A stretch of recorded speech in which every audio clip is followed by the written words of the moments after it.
কাল কিয়ামতের দিনটা বড় ভয়ঙ্কর হবে, এত ভয়ঙ্কর বন্ধু।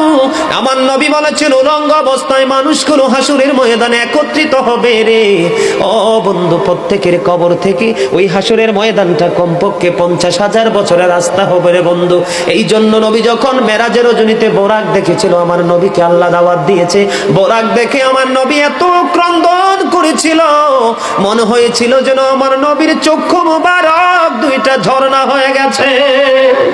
রে যুবক, কাল কিয়ামতের দিন ঘাম এত ঘামবে রে, কেউ মাজা পর্যন্ত, কেউ নাভি পর্যন্ত, কেউ বা আবার পুরো শরীর বন্ধু ঘামের নিচে ডুবে থাকবে, আবার মাথার মগজ টকবক টকবক করে উতরাইতে থাকবে রে।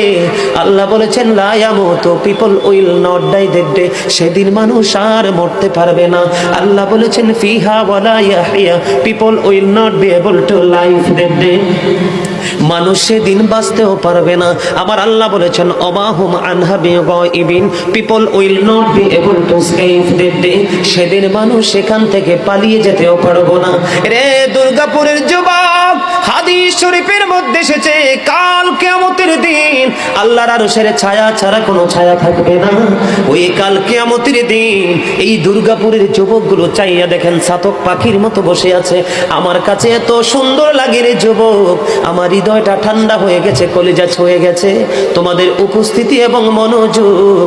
আল্লাহ রাব্বুল আলামিন হাদিস শরীফের মধ্যে এসেছে কাল কিয়ামতের দিন আর 7 শ্রেণীর মানুষকে আল্লাহর আরশের ছায়ার নিচে জায়গা দিবে রে।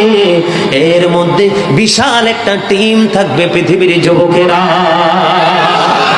জোরে জোরে সুবহানাল্লাহ।